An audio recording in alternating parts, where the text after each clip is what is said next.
This is my last mock until after the combine, but I hope you enjoy something that actually allows you to see the full draft.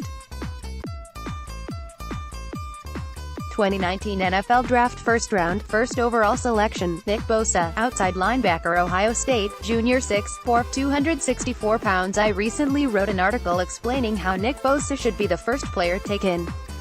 Maybe I'm wrong, we will see.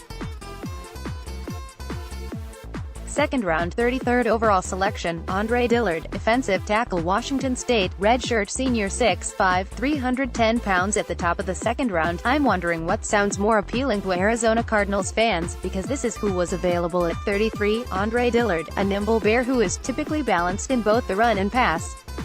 A fantastic slide protector that flies to the second level. Great hands that attach to your pads like superglue, and great lateral ability. Chris Lindstrom, one of the best performers at the Senior Bowl, he just has the perfect weight distribution when having to chase block as my top guard for this draft. Byron Murphy, a great outside corner, who really fits what the Cardinals defense would like in the back end, but because it's not a glaring hole, I didn't see any reason taking Byron. Third round, 65th overall selection, Chuma Edoga, defensive tackle, Southern California, senior 6'4", 295 pounds. All week at the Senior Bowl, I saw Chuma Edoga go from a relative unknown to a possible Day 2 selection. How? By showing off some very good balance and speed against some of the best defensive linemen in this draft. Not going to lie, Edoga surprised me when he stonewalled Zach Allen and Jalen Ferguson, possible first-rounders, in individual workouts. His size worries me. At 6'4", a tad under 300 pounds, Chuma Edoga might not have the type of body to play fast defensive ends off the edge. You couldn't tell him that at Senior Bowl, it's just a worry at the next level. Some would invite the thought of switching Edoga to guard, but I'd tell that person to watch the Senior Bowl. A Day 1 starter at right tackle. Fourth round, 103rd overall selection, Lil Jordan Humphrey, wide receiver, Texas, junior 6'4", 225 pounds. There will be risers and fallers at the combine, and one of the potential fallers is Lil Jordan Humphrey, one of the most exciting receivers in this draft. I saw a lot of LJ Humphrey last year. I would say his best traits involve him tracking the ball very well at a higher point than most corners. His problems arise in separation. Humphreys needs to do a better job controlling the line of scrimmage and fighting with his hands to create that separation. I love his competitive fire though. Fifth round, 139th overall selection, Jamal Dean, cornerback, Auburn, redshirt, junior 6'2", 208 pounds. Jamal Dean was a physical corner who endured good receivers in the SEC, and that forced a lot of weaknesses to arise for him. His strengths obviously in his ability to jam, and his willingness to tackle in the box. He's just slow a tad in man coverage, but with his physical acumen, there's no reason Dean couldn't be a competent number 2 corner.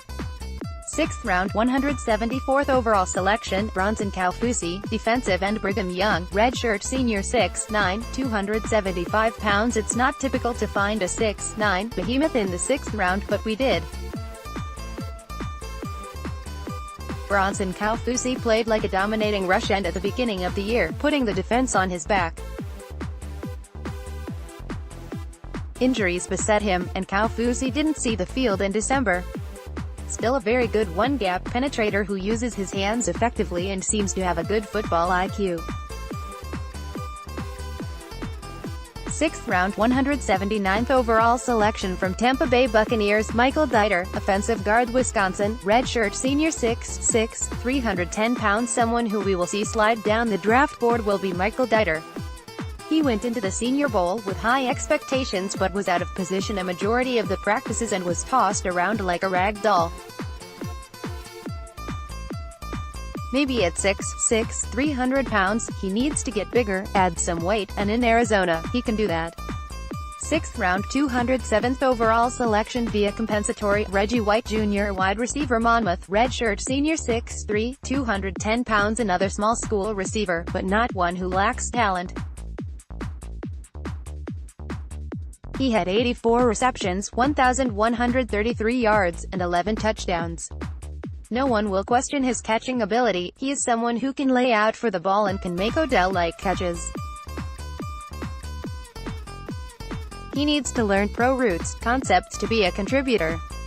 7th round, 248th overall selection via compensatory, Austin Hoyt, defensive tackle. Brigham Young, redshirt senior 6'8", 315 pounds. Another offensive lineman who can slide left to right tackle, because he played both in college. Hoyt competed against Bronson Kaufusi in practice, so that breeds familiarity.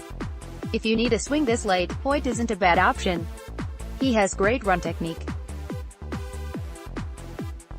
7th round, 249th overall selection via compensatory, Logan Parker, tight end, Southern Utah, redshirt senior 6'4", 251 pounds. Not a lot of production, but Logan Parker did his part as both a blocker and pass catcher at SUU. I see him as someone not afraid to inline block and add special teams value. 7th round, 254th overall selection via compensatory, Boogie Roberts, defensive tackles in Jose State, redshirt senior 6'2", 289 pounds. It's fun when you get to the end of the draft, and just pick up someone who probably wouldn't make it to our team via being undrafted. Boogie Roberts is my choice for Mr. Irrelevant. He was steady, had 47 total tackles, 8 TFLs, and a sack from the tackle position. 3 to 4 end.